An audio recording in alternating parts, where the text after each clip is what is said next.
दूर एक घने जंगल के बीच एक छोटी सी झोपड़ी में दो दोस्त विक्रम और आदित्य रहते थे। विक्रम एक साहसी शिकारी था, जबकि आदित्य एक शांत स्वभाव का रसोइया था जिसे नए नए व्यंजन बनाना पसंद था। एक दिन उन्होंने जंगल के अंदर एक प्राचीन गुफा के बारे में सुना। स्थानीय लोगों का कहना था कि वह गुफा भूतिया है और उसमें सदियों पुराना खजाना छुपा है। जिज्ञासा और रोमांच से भरे विक्रम ने आदित्य को गुफा देखने चलने के लिए राजी कर लिया। आदित्य थोड़ा डरा हुआ था, लेकिन विक्रम की जिद के आगे उसकी एक न चली। उन्होंने अपने साथ कुछ जरूरी सामान लिया, जिसमें खाना बनाने के लिए बर्तन और कुछ राशन भी शामिल थे। आदित्य हमेशा सुनिश्चित करता था कि उनके पास अच्छा भोजन हो, चाहे वे कहीं भी जाएं। जंगल में चलते चलते शाम हो गई। उन्होंने एक सुरक्षित जगह देखकर आग जलाई और आदित्य ने स्वादिष्ट खिचड़ी बनाई। जंगल की शांति में गर्मागर्म खाना खाने का अनुभव बहुत ही सुखद था। अगली सुबह वे उस भूतिया गुफा की तलाश में निकल पड़े। काफी देर चलने के बाद उन्हें एक पहाड़ी में एक अंधेरा मुहाना दिखाई दिया। यही वह भूतिया गुफा थी। अंदर घुसते ही हवा ठंडी और नम महसूस हुई। गुफा के अंदर अजीबोगरीब आकृतियां बनी हुई थीं और हर तरफ सन्नाटा पसरा हुआ था। अचानक उन्हें एक धीमी सी सरसराहट सुनाई दी। विक्रम ने अपनी टॉर्च की रोशनी उस दिशा में की, लेकिन वहां कुछ नहीं था।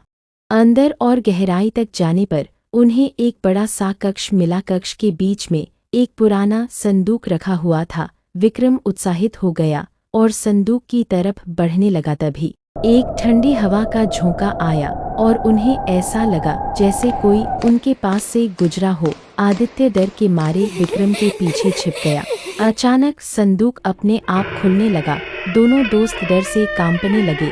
संदूक के अंदर सोने के सिक्के और रत्न चमक रहे थे, लेकिन उनके ऊपर एक धुंधली सी आकृति मंडरा रही थी। ऐसा लग रहा था जैसे किसी भूतिया पहरेदार की आत्मा अपने खजाने की रक्षा कर रही हो। विक्रम अपनी बहादुरी दिखाते हुए आगे बढ़ा और उसने संदूक से कुछ सिक्के उठाने की कोशिश की। तभी वह धुंधली आकृति तेजी से उसकी तरफ बढ़ी। विक्रम डर गया और पीछे हट गया। आदित्य ने तुरंत अपनी पोटली से कुछ पके हुए फल निकाले और उन्हें संदूक के पास रख दिया। उसने मन ही मन कहा, यह भोजन आपके लिए, हमें शांति से जाने दीजिए। आश्चर्यजनक रूप से जैसे ही फल संदूक के पास रखे गए, वह धुंधली आकृति धीरे धीरे शांत होने लगी और फिर गायब हो गई। गुफा में फिर से शांति छा गई। विक्रम और आदित्य ने एक दूसरे को देखा।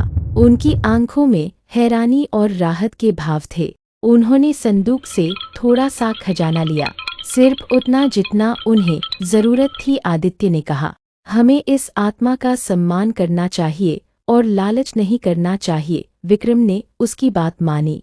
गुफा से बाहर निकलने के बाद उन्होंने जंगल में फिर से आग जलाई और आदित्य ने बची हुई सामग्री से स्वादिष्ट दाल चावल बनाया। उस रात उनका खाना और भी स्वादिष्ट लगा, शायद इसलिए कि उन्होंने एक भूतिया गुफा का सामना किया था और सुरक्षित वापस आ गए थे।